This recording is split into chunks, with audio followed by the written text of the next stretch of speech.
स्वागत है आप सभी बच्चों का हरिओम केमिस्ट्री के इस क्लास में। और प्यारे बच्चों, मैं हूं आपका अपना हरिओम सर और ये हमारा ब्यूटीफुल सा प्यारा सा हरिओम केमिस्ट्री चैनल। और आज मैं आपको पढ़ाने वाला हूं एल्कीन के बारे में। एल्कीन नामक चैप्टर हम लोग स्टार्ट कर रहे हैं, तो आइए शुरुआत करते हैं एल्कीन की। तो सबसे पहले हम लोग हेडिंग लगाएंगे एल्कीन। आज एल्कीन का लेक्चर नंबर 1 स्टार्ट हो रहा है, तो ध्यान से आप सभी लोग देखेंगे एल्कीन का लेक्चर नंबर 1। और एल्कीन के लेक्चर नंबर 1 में आज मैं सबसे पहले आपको बता देता हूँ, कुछ पॉइंट्स आपको लिखाता हूँ। एल्कीन का जो फर्स्ट पॉइंट है प्यारे बच्चों, वो हमारा है एल्कीन एक प्रकार का अनसैचुरेटेड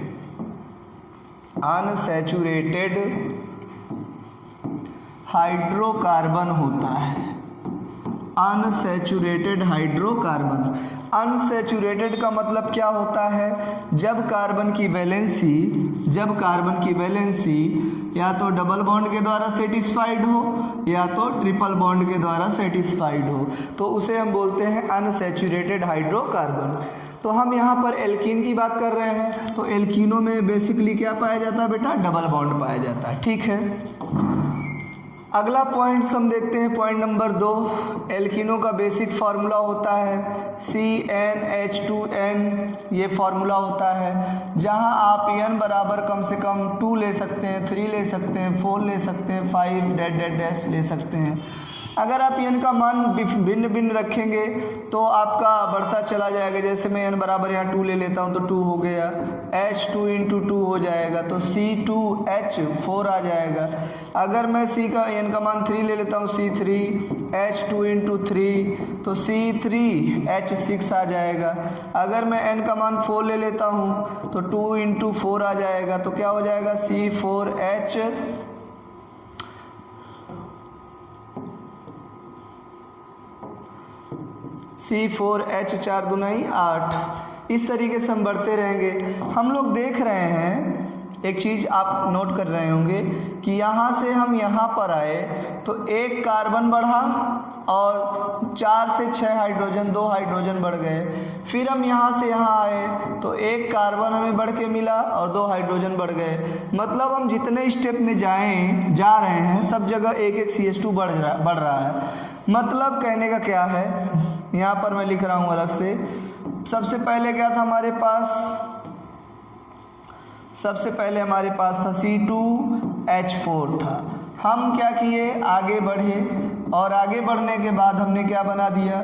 C3 बना दिया और H6 बना दिया। फिर हमने इसमें CH2 जोड़ दिया।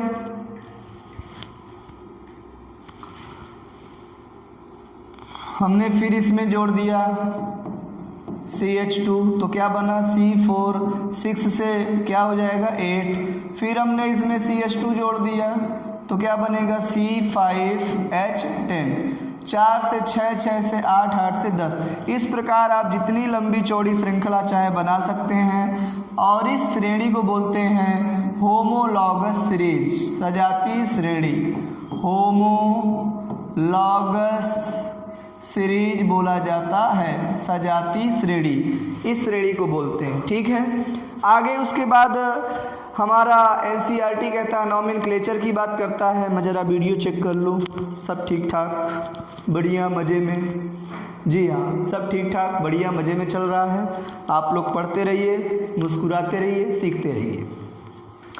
तो प्यारे बच्चों, NCERT आगे क्या कहता है नॉमेनक्लेचर के बारे में। आप नॉमेनक्लेचर IUPAC में पढ़ चुके हैं, जिसको ना पता हो यूट्यूब पर सर्च करेगा IUPAC nomenclature by Hariom sir, हम आपको पढ़ा देंगे तुरंत। एल्कीनों में एथीन, प्रोपीन, ब्यूटीन, पेंटीन इत्यादि नामकरण आते रहते हैं, वो हम लोग देख चुके हैं। उसके बाद जब हम आगे चर्चा करते हैं, आगे प्रारंभ करते हैं बात को, तो जनरल सी बातें हमारे पास कुछ आती हैं आइसोमेरिज्म को लेकर के। जैसे हम बात करते हैं, सबसे पहली बात हम बात करें isomerism in alkene. Isomerism in alkene की हम लोग बात करते हैं। तो प्यारे बच्चों, जो आइसोमेरिज्म होता है उसको हम लोग दो भागों में डिवाइड कर लेते हैं। कितने भागों में? दो। पहला जो हमारा होता है चेन आइसोमेरिज्म होता है, और उसके बाद होता है पोजीशन आइसोमेरिज्म।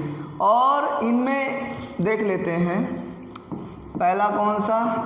चेन आइसोमेरिज्म, और दूसरा कौन सा? Position isomerism.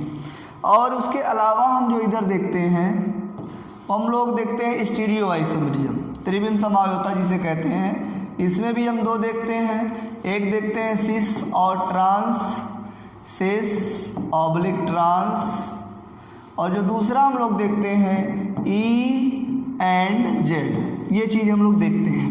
तो आइए शुरुआत करते हैं। वे में आइसोमेरिज्म के फुल चैप्टर्स हैं, ये आप उन चैप्टर में पढ़ेंगे। अभी आप यहाँ सिर्फ इतना बेसिक सा समझ लीजिए। तो प्यारे बच्चों, चेन आइसोमेरिज्म क्या होता है? जैसे हम लोग एक चीज़ देख लें, CH3 CH double bond CH single bond CH3। इसका नाम अगर देखने जाएंगे तो 1 2 3 ब्यूट, और कार्बन नंबर 2 पे डबल बॉन्ड है तो ब्यूट 2 इन हो जाएगा।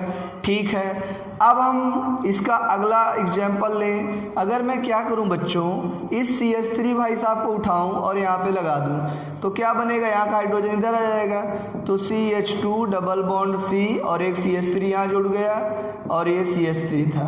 अब 1 नेमिंग करेंगे, IUPAC नेमिंग 1 2 3। कार्बन नंबर 2 पे CH3 छूटा तो 2 मेथिल, और कितने कार्बन है? 3, तो क्या बोलेंगे? प्रो। और एक नंबर पे डबल बॉन्ड है तो 1 इन। ठीक है, बिल्कुल आपने इतना देखा, कोई दिक्कत नहीं है। अब प्यारे बच्चों, अब मैं क्या करूं? ध्यान से समझिएगा सभी लोग। अब हम इस डबल बॉन्ड को ही इधर ले आए, तो क्या होने वाला है? ध्यानपूर्वक सुनिए, मैं यही बना देता हूँ। तीसरा स्ट्रक्चर बन जाएगा CH3, फिर क्या हमारे पास CH। अब देखो डबल बॉन्ड यहाँ है तो यहाँ का एक H इधर आ जाएगा, तो CH2 CH double bond CH2। इसका नाम पड़ेगा 1 ब्यूटीन। क्या नाम पड़ेगा? 1 ब्यूटीन। बोलिए, पड़ेगा? बिल्कुल पड़ेगा। तो अगर ध्यान से देखें आप तो 1 और 3 में डबल बॉन्ड की पोजीशन चेंज हो गई है। 1 और 3 में डबल बॉन्ड की पोजीशन चेंज हो गई है, तो इसे 1 और 3 स्ट्रक्चर नंबर 1 और 3 को क्या बोलेंगे? पोजीशन आइसोमर बोलेंगे।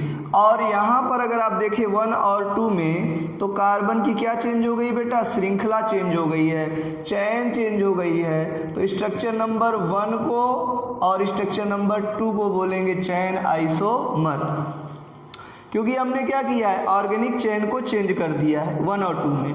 और 1 और 3 में क्या किया बेटा? डबल बॉन्ड की पोजीशन को हमने चेंज कर दिया है। तो 1 और 3 आपके क्या कहलाएंगे? पोजीशन आइसोमर, और 1 और 2 आपके क्या कहलाएंगे? चेन आइसोमर कहलाएंगे। जी हाँ, इतना देखने के बाद हम आते हैं सिस और ट्रांस में। और सिस ट्रांस में आने के लिए थोड़ा सा हमें बैकअप चाहिए। चलिए आगे अगले पेज पे बताता हूँ आपको। सिस और ट्रांस देखिए, सिस और ट्रांस कहाँ लगता है? ध्यान से समझिएगा। जैसे मैं आपको दे दूँ डबल बॉन्ड, और यहाँ हम ले लेते हैं CH3, यहाँ हम ले लेते हैं H, यहाँ ले लेते हैं H, यहाँ ले लेते हैं CH3। तो आप ध्यान से देखिए बच्चों, same group same side, same atom same side. तो जब सेम ग्रुप सेम साइड आए तो इसे हम क्या बोलते हैं? Cis form. इसी को हम पलट दें, मतलब इसको ऊपर ले जाएं और इसको नीचे ले आए, तो क्या बनाएगा हमारा? इसको एक को सेम रखना, एक को पलट देना है। तो ऊपर कौन चला गया? H, और नीचे कौन चला आया? CH3। तो इसे क्या बुलाएंगे? ट्रांसफॉर्म। क्या बुलाएंगे भैया? ट्रांसफॉर्म। एक सिस और एक ट्रांस। क्यों मैंने ट्रांस बुलाया? क्योंकि यहाँ देखिए opposite, higher group opposite side हो गए, सेम अपोजिट हो गए, तो ट्रांस और सिस आप आइसोमेरिज्म में देख चुके हैं। आइए EZ की बात करते हैं। मान लीजिए कार्बन कार्बन डबल बॉन्ड है, इधर आपने CH3 लगा दिया, इधर आपने H लगा दिया, इधर आपने फ्लोरीन लगा दिया, इधर आपने क्लोरीन लगा दिया। अब यहाँ तो सबके सब ग्रुप डिफरेंट हो गए, तब आप क्या यहाँ सिस ट्रांस लगाएंगे? नहीं, यहाँ की लगता है बेटा E और Z। EZ का मतलब क्या होता है, आप पढ़ चुके हैं आइसोमेरिज्म में। यहाँ पर ये क्लोरीन का एटॉमिक नंबर प्रियोरिटी ऑर्डर देखेंगे, क्लोरीन का 17, फ्लोरीन का 9, जिसका एटॉमिक नंबर ज़्यादा उसका प्रियोरिटी ऑर्डर ज़्यादा, तो इसे हायर बोलेंगे और इसे लोअर। यहाँ हाइड्रोजन है, हाइड्रोजन का एटॉमिक नंबर लो होता है, कम होता है, 1 होता है। कार्बन का कितना होता है? ज़्यादा होता है, 6, तो इसको क्या बोलेंगे? हायर। अब बेटा देखो, हायर हायर सेम साइड आ गए तो इसे जेड बोलेंगे, हायर हायर सेम साइड तो इसे जेड। अगर हायर लोअर एक साइड आते तो उसे क्या बोलते हैं? ई आइसोमर। आप लोग पढ़ चुके हैं कहाँ पर? आइसोमेरिज्म में पढ़ चुके हैं, ज्योमेट्रिकल आइसोमेरिज्म वगैरह में पढ़ चुके हैं। ठीक है, तो इसका स्क्रीनशॉट लीजिए, स्क्रीनशॉट मारिए सभी लोग फटाक से। और अब हम बढ़ते हैं बच्चों आगे, आगे लेके चलता हूँ आपको। चलिए,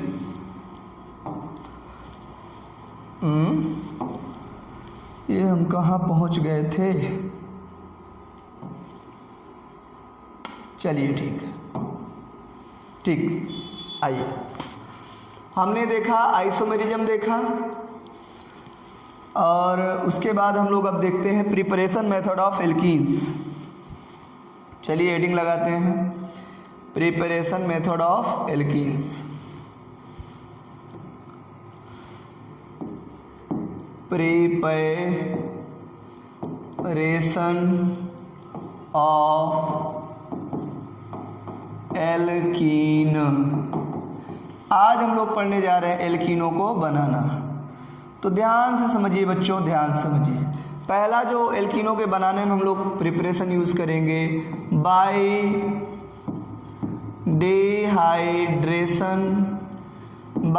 डिहाइड्रेशन ऑफ एल्कोहलों के डिहाइड्रेशन के द्वारा। डिहाइड्रेशन मतलब निर्जलीकरण द्वारा। एल्कोहल का अगर हम निर्जलीकरण करा दें तो उसे बोलेंगे एल्कोहलों का डिहाइड्रेशन हो गया। तो कैसे हम एल्कोहलों का डिहाइड्रेशन करके प्राप्त करेंगे एल्कीन? सुनिए ध्यान से, ज़रा सब लोग सुनिएगा प्यारे बच्चों। जैसे मैं यहाँ ले लेता हूँ CH3 CH2OH, और यहाँ मैं लगा देता हूँ कंसनट्रेटेड H2SO4, और मान लो यहाँ 160 डिग्री टेम्परेचर ले लिए हैं, तो क्या होगा? ध्यान से सुनिएगा। वाटर निकलेगा यहाँ से, H2O निकलेगा, और बीच में आ जाएगा CH2 डबल बॉन्ड CH2। ये आपका 1 डिग्री एल्कोहल था, 1 डिग्री एल्कोहल एथेनॉल नाम है, और ये आपका क्या बन गया? एल्कीन। एल्कीन तैयार हो गया, मतलब एथीन बन गई है। और हम देखें, जैसे हम ले लेते हैं CH3CH3CHOH, ये आपका एल्कोहल है, बट 2 डिग्री एल्कोहल है, 2 डिग्री एल्कोहल। इसे हम क्या करेंगे? कंसनट्रेटेड H2SO4 दे देंगे, और साथ ही साथ लगभग 130 या 40 डिग्री सेंटीग्रेड टेम्परेचर दे देंगे। तो यहाँ से OH और H बाहर चले जाएगा, H2O बाहर निकलेगा, और जहाँ से मान लो यहाँ से आपने HOH बाहर निकाला, जहाँ से निकाला वहीं पर आप डबल बॉन्ड लगा दीजिए। ये भी आपका क्या बन गया बच्चों? एल्कीन बन गया। नाम होगा प्रोपीन, इसका नाम होगा। अगर मैं यहाँ पर C ले लूँ, OH ले लूँ, CH3 ले लूँ, CH3 ले लूँ, CH3 ले लूँ, और इसको मैं क्या करूँ? कंसनट्रेटेड गर्म कर दूँ, थोड़ा सा हीट बार कर दूँ बस, तो क्या होगा? वाटर बाहर निकलेगा, H2O बाहर। मान लो आपने OH यहाँ से और H ऊपर से निकाला है, तो ऊपर क्या बनाएगा? CH2 डबल बॉन्ड C, और यहाँ हो जाएगा CH3, नीचे हो जाएगा CH3OH तो गया। तो यहाँ भी आपका क्या बन गया बच्चों? एल्कीन बन गया। तो आपने देखा कि तीनों जगह हमने वाटर को कंसनट्रेटेड H2SO4 के साथ गर्म किया, और यहाँ से क्या बाहर निकला? एल्कीन बाहर निकला, और एल्कीन बना और पानी बाहर निकला। तो इसे कहते हैं डिहाइड्रेशन ऑफ एल्कोहल। एल्कोहलों का डिहाइड्रेशन हुआ, पानी बाहर निकला, और एल्कोहलों ने मिलके गर्म होने के बाद H2SO4 के साथ क्या बना दिया? एल्कीन बनाया। अब आपके दिमाग में एक प्रश्न उठ रहा होगा कि सर कैसे रिएक्शन आप करवा दे रहे हैं? तो आइए उस कैसे का जवाब मैं आपको मैकेनिज्म से देता हूँ, क्रिया विधि से देता हूँ। तो आइए इसका मैकेनिज्म देखते हैं बच्चों। मैकेनिज्म देखते हैं हम लोग। क्रिया विधि में देखो सबसे पहला काम क्या होता है कि सबसे पहले हम लेते हैं बेटा H2SO4 को। किसको लेते हैं? H2SO4 को लिया जाता है। H2SO4 सल्फ्यूरिक एसिड होता है, यह H+ आयन देता है, और जब ये H+ आयन देता है तो बचता क्या है इसके पास? HSO4- आयन बचता है। ये एसिड था, H+ देने के बाद ये कॉन्जुगेट बेस हो गया, C कॉन्जुगेट बेस हो गया, क्षार हो गया। ठीक है, H2SO4 ने H+ दिया। देखो किसी भी रिएक्शन में आप ध्यान से पढ़िएगा, जैसे शादी विवाह में अगुआ कार्य करता है, इधर जाएगा लड़की वालों को भड़काएगा, उधर जाएगा लड़के वालों को भड़काएगा। भड़काने का मतलब उत्प्रेरित करता है। लड़के वालों को कहेगा लड़की बहुत सुंदर है, बहुत सुशील है, बहुत ब्यूटीफुल है, एकदम गाय है, गाय हमारी बिटिया। लड़के वाले खुश कि इतनी सुंदर बहू, सुशील बहू मिल रही है। उधर लड़की वालों के घर जाएगा, एकदम लड़का उसके जैसा लड़का नहीं है, मेरी नज़र में एक लड़का इतना बढ़िया है, लाखों रुपए कमाता है, एकदम सुशील सुंदर, कभी उसने सिगरेट पान मसाला छुआ भी नहीं होगा। अब बाद में शादी के बाद पता चलता है कि भगवान ठेके पे ही बैठा रहता है। तो शादी विवाह थोड़ा सोच समझ के। दूसरी बात यहाँ पर हम क्या कह रहे हैं कि जैसे शादियों में अगुआ कार्य करता है, अब क्रिया को कराता है यानी शादी विवाह कराता है, शादी विवाह होने के बाद अगुआ फरार हो जाता है, अपने घर को चला जाता है।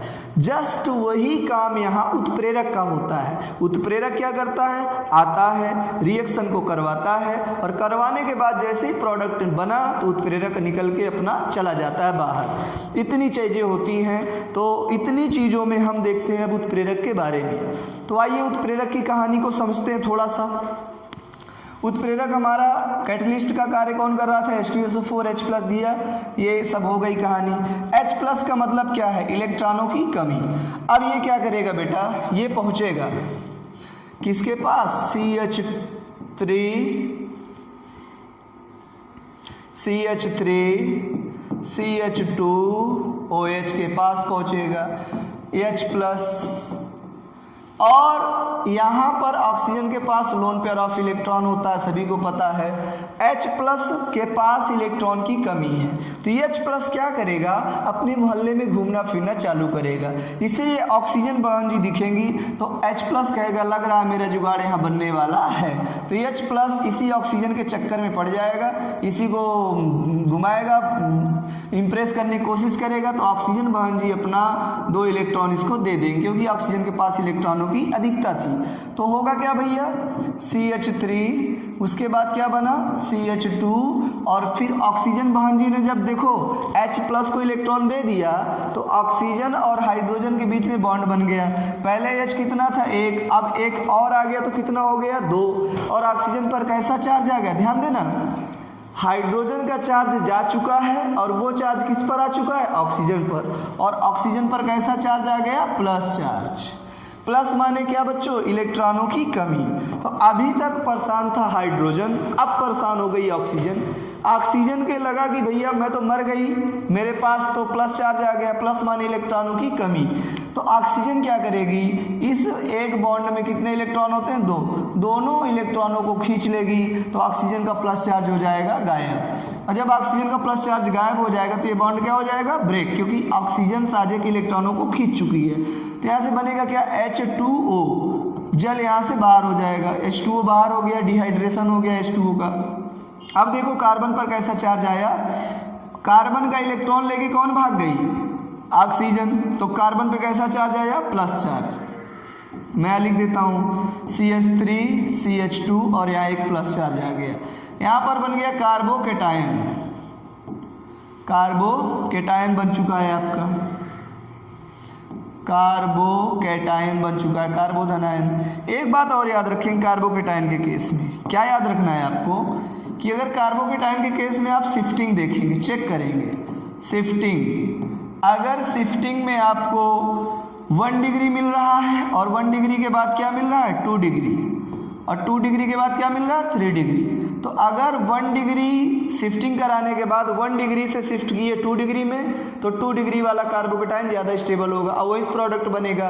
अगर आपने शिफ्टिंग 2 डिग्री से कराया 3 डिग्री में और 3 डिग्री वाला बना, तो फिर 3 डिग्री वाला ही आप प्रोडक्ट बनाएंगे, 2 डिग्री वाला नहीं बनाएंगे, क्योंकि यही स्टेबिलिटी का आर्डर होता है कार्बोकेटाइन के, ये स्टेबिलिटी होती है।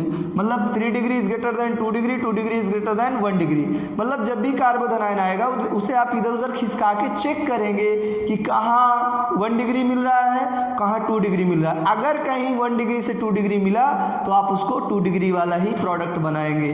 तो आइए यहाँ पर चेक करते हैं हम लोग।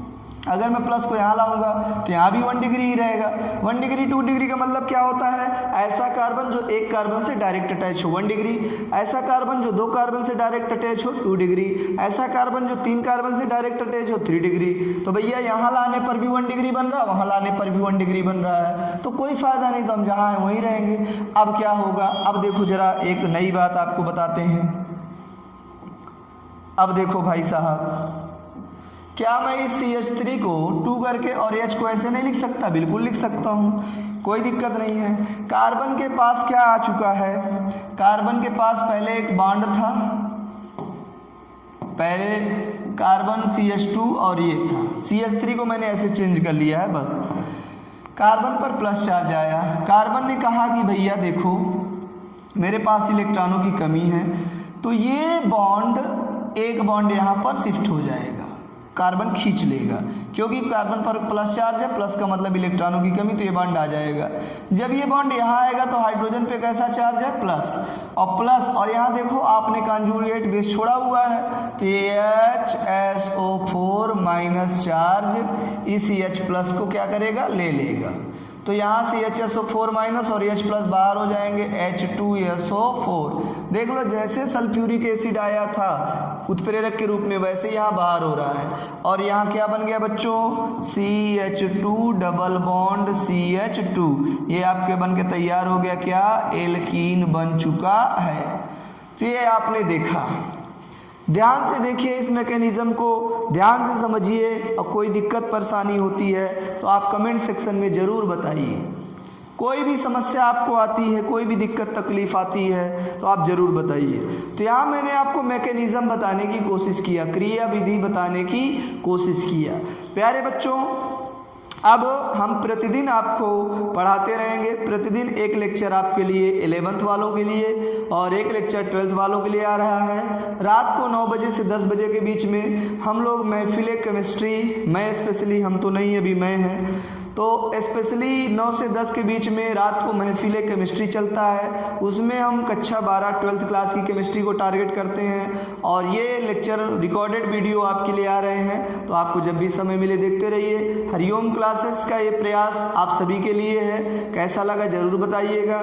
कोई दिक्कत परेशानी होती है केमिस्ट्री संबंधित, कमेंट सेक्शन में आप सब लोग ज़रूर लिखिए। मैं आपका अपना हरिओम सर, और हमारा ये चैनल आप सभी बच्चों के लिए दिन प्रतिदिन मेहनत कर रहा है। आप पढ़िए, अपने दोस्तों को बताइए, और अगर आपको समझ में आ गई हो ये मेरी बातें, तो ये वीडियो कम से कम 2 बच्चों तक अवश्य फॉरवर्ड करिएगा, शेयर करिएगा, चैनल को लाइक सब्सक्राइब करवाइए, इस चैनल को प्यार दीजिए, और मैं हाजिर रहूँगा आपके लिए। तो मैं फिर मिलूँगा अगले लेक्चर में। ये लेक्चर नंबर 1 था, अब लेक्चर नंबर 2 पढ़ाऊँगा। पढ़ते रहिए, मुस्कुराते रहिए, बेस्ट ऑफ लक।